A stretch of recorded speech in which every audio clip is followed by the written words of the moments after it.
তো এক নেকি দিয়া জান্নাতে যাবে। কয় নেকি দিয়া? একটা নেকি দিয়া জান্নাতে যাবে এই উম্মত। অন্য উম্মতের কথা জানি না আমি, এই উম্মত এক নেকি দিয়া জান্নাতে যাবে। নবীর একটা আদর্শের কারণে জান্নাতে যাবে। সিরত মানি আদর্শ। আর এটা আমরা কদমে কদমে মুহতাজ। কেননা এই ছোট জীবনটা যদি গ্রহণযোগ্যতা পর্যন্ত পৌঁছাইতে হয় আল্লাহর কাছে, চাই নারী হই, চাই যুবক হই, চাই বৃদ্ধ হই, যেই মানুষই হই না কেন, যেখানেরই হই না কেন, যেই বাসারই হই না কেন, যেই বর্ণেরই হই না কেন, যেই পেশারই হই না কেন, যেই সোসাইটিরই হই না কেন, এই জীবনটাকে যদি গ্রহণযোগ্যতা পর্যন্ত পৌঁছাইতে হয় কার কাছে? দুনিয়া আলাদের কাছে না, মালিকের কাছে, যিনি এক ফোঁটা পানির থেকে অস্তিত্ব দিছেন, যার কাছে আবার আমাদেরকে ফিরা যেতে হবে। পালানের কোনো সুযোগ নাই। এই জন্যই কোরআন আমাদেরকে বোঝায় আইনাল মাফার। আল্লাহ বলতেছে কোথায় ভাগবে তুমি, বলো কোথায় ভাগবে? কবির কথাই সত্য, যদিও নাকি পালাও তুমি আকাশেতে লাগিয়ে সিঁড়ি লাগাও যদি আকাশে চলে যাও, তো আল্লাহ বলে তোমার বাগার কোনো সুযোগ নাই। কেননা ইল্লা বি সুলতান, ওইখানেও আমার রাজত্ব, এইখানেও আমার রাজত্ব, ডাইনো আমার রাজত্ব, বামে আগে পিছে উপরে নিচে সর্বত্র আমার রাজত্ব। আমার রাজত্বের বাহিরে যাওয়ার ক্ষমতা তোমাদের নাই। দ্বিতীয় কথা এটো, আইনা আনা মাআকুম আইনা মা কুনতুম, যেখানে যাবে ওইখানে আমি সঙ্গে থাকব। আমাকে দূর করতে পারবে না। যদি করো তাহলে তুমি থাকবে না, তোমার অস্তিত্বই থাকবে না। কেন আমাদের ভিতরে আল্লাহ নাই বটে, কিন্তু আল্লাহর একটা পাওয়ার আছে যেটাকে রূহ বলে। কুলির রূহ মিন আমরি রব্বি। আল্লাহর একটা পাওয়ার, একটা সিফত, সবচেয়ে শক্তিশালী পাওয়ার যেটা, ওইটা আমাদের ভিতরে আল্লাহ ঢুকায় রাখছেন, যেটাকে আমরা রূহ বলি। কোরআনের ভাষায় রূহ বলে, বাংলা ভাষায় আত্মা বলে। যেটাকে আমরা আত্মা বলি ওটা আল্লাহর হুকুম ছাড়া কিছু না। আল্লাহ বলে ওটা মনে করে নাও আমি তোমার ভিতরে আছি, কেন এটা আমারই জিনিস। কুলির রূহ মিন আমরি রব্বি। আমাকে পৃথক করলে আর তুমি থাকবে না। তখন তোমার চক্ষু থাকবে আইন লা তানজুর, তোমার চক্ষু থাকবে দেখবে না। উদুন লা তাসমা, কান থাকবে শুনবে না। লিসান লা তান্তিক, জবান থাকবে কিন্তু জিহ্বা থাকবে কিন্তু বলবে না। আকলুন লা তুমাইয়িজ, তোমার মগজ থাকবে ভালো মন্দ বুঝবে না। কলব লা তাতাফাক্কার, দিল থাকবে কিন্তু চিন্তা করার ক্ষমতা তোমার থাকবে না। ইয়াত লা তাফতিশ, হাত থাকবে ধরবে না। রিজল লা তামশি, পাও থাকবে চলবে না। তুমি হবে লাশ। ওই আল্লাহ পর্যন্ত যদি গ্রহণযোগ্যতায় পৌঁছাইতে হয়, ওইখান থেকে বাহির হয়ে গেছি। ভালো তো বাসি, কিন্তু আগেরটুকু জানি না। ও মেরে দোস্ত, শুধু ভালোবাসলে চলবে না। আবু তালেবের চেয়ে বড় ভালোবাসা আপনার আমার ছিল না। সাহাবাদের মতো ভালোবাসা আপনার আর আমার নাই। আছে নাকি? হ্যাঁ, আবু তালেবের মতো ভালোবাসা ছিল। চলেন শর্ট করি। আবু তালেবকে নিজের হাতে আল্লাহ রসুল কবরে রাখছেন। যখন রাখতেছিলেন তখন চিৎকার দিতেছিলেন, আম্মি মা তারাক্তালি সাবিলা, চাচা কোনো রাস্তা রাখলেন না আমার জন্য। বলছিলাম কলেমা পড়েন, পড়লেন না। বলছিলাম ঠোঁটটা হেলাইলেন না। বলছিলাম চুপ থাকেন, তাও থাকলেন না। সর্বশেষ একটা চিৎকার দিলেন, আলা মিল্লাতি আব্দুল মুত্তালিব। আব্দুল মুত্তালিবের ধর্মের উপরে চলে যেতেছি। এই কথা বইলা দুনিয়ার থেকে বিদায় নিলেন। চুপও যদি থাকতেন তো আমার জন্য কোনো সুযোগ হইতো। চাচা, ও চাচা, আমার জন্য কোনো রাস্তা রাখলেন না। ভালোবাসা কাজে দিবে না। এই জন্য চলেন, জীবনটাকে গ্রহণযোগ্যতা পর্যন্ত পৌঁছাইতে হইলে কদমে কদমে মুহাম্মদুর রাসূলুল্লাহর আদর্শ লাগবে। যেটাকে আরবি ভাষায় সিরাত বলে, যেটাকে কেরিয়ার বলে। আল্লাহর রসুলের কেরিয়ার লাগবে, আল্লাহর রসুলের আদর্শ লাগবে, আল্লাহর রসুলের সিরত লাগবে, আল্লাহর রসুলের চরিত্র লাগবে। এই জন্যই আল্লাহ কোরআনে বলছেন, লাকাদ কানা লাকুম ফি রাসূলিল্লাহি উসওয়াতুন হাসানা। তোমরা লিমান কানা ইয়ারজুল্লাহ, তোমরা যদি আমাকে পাইতে চাও তাহলে আমার আদর্শ সহজ করছেন, কঠিন করেন নাই। আল্লাহ কঠিন করতে পারতেন, আল্লাহ সহজ করছেন। কেননা আসলে উদ্দেশ্য ছিল আল্লাহকেই মানা, আল্লাহকে মানা উদ্দেশ্য ছিল। কিন্তু আল্লাহকে চোখে দেখা যায় না, মানবে তো মানবে কি করে? আল্লাহর কথা শোনা যায় না, তো আল্লাহকে মানবে তো মানবে কি করে? আল্লাহকে তো দেখা যায় না, আল্লাহকে তো আল্লাহর কথা শোনা যায় না, আল্লাহকে ধ্যান ধারণায় আনা যায় না, কোনো ধ্যান ধারণার ভিতরে আনা যায় না যে আল্লাহর আকৃতি এরকম। আল্লাহকে ধ্যান ধারণায় আনা যায় না, বর্ণনা দিয়া শেষ করা যায় না। আল্লাহর বর্ণনা দিয়ে কেউ শেষ করতে পারবে না। কোরআন বড় কিছু আমাদেরকে বুঝাইছেন, অনেক বুঝাইছেন যে আল্লাহর বর্ণনা দিয়ে শেষ করা যাবে না। আল্লাহ শুধু আল্লাহ 99টা পদের অধিকারী, বিদায় আল্লাহ ধরা ছোঁয়ার বাহিরে।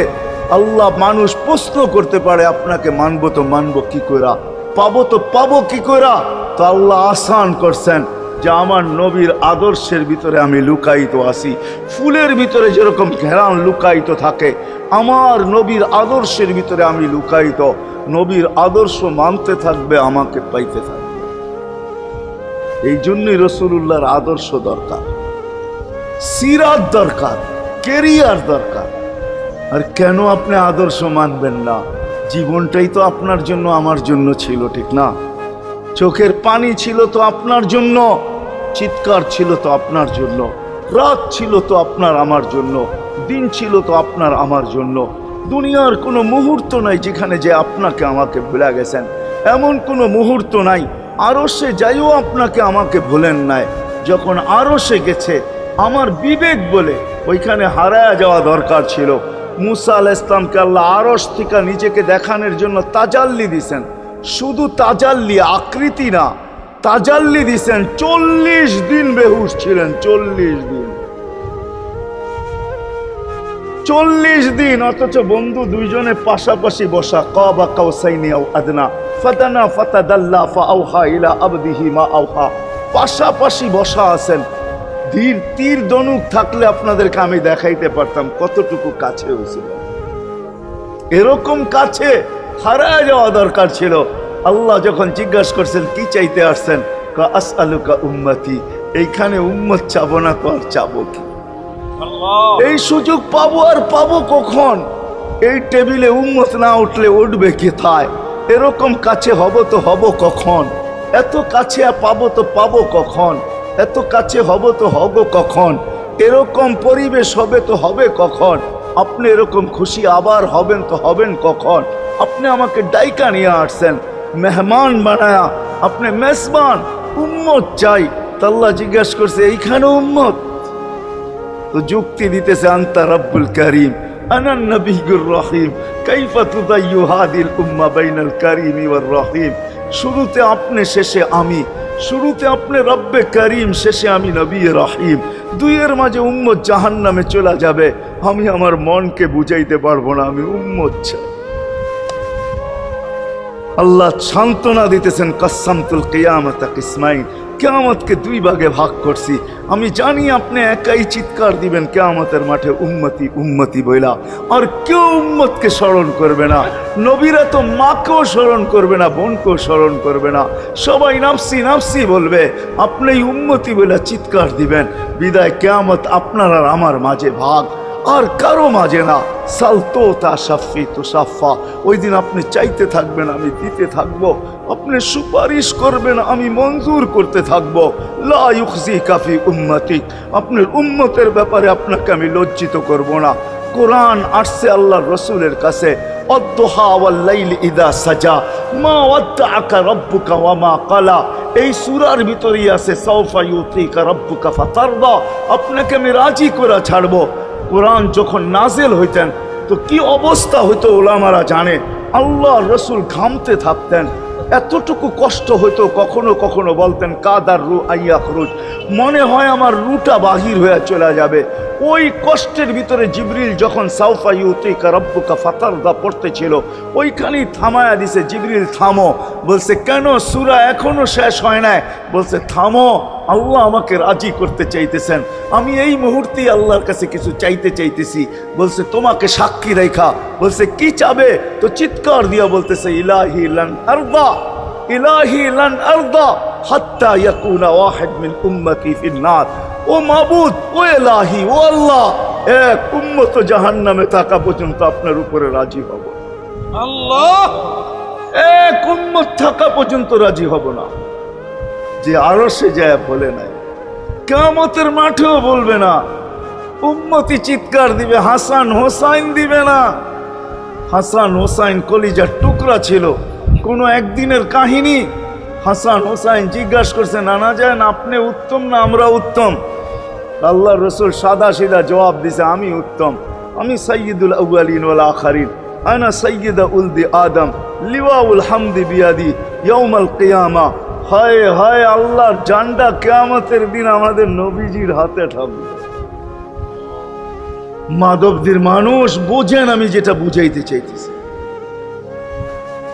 ওই হাসান হুসাইনের খবর নিবেন না, নিবে উম্মতের খবর।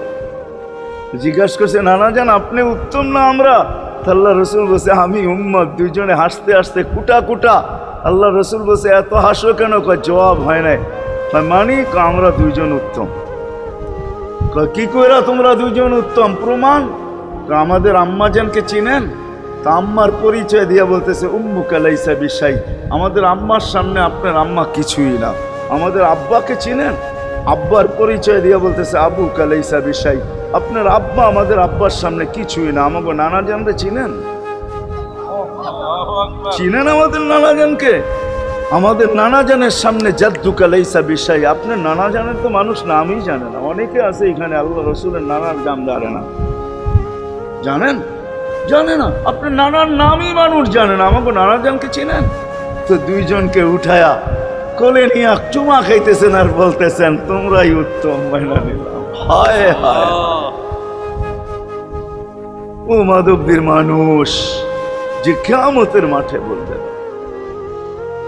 যে দুনিয়ার থেকে যখন বিদায় নিতেছিলেন, হায় হায়, মালাকুল মউত যখন অনুমতি চাইতেছিলেন, বুকে হাত রাখবো কি রাখবো না, তো বলছে অনুমতি দিব। আইনা আখি জিবরিল, আমার ভাই জিবরিল কোথায়?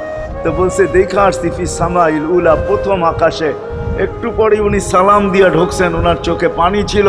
তো বলছে, আপনি কাঁদেন কেন? বলে, আজকেই এলপিআরে চলে যাব, আর কোনোদিন ওহির বাহক হয়ে জমিনে আসবো না।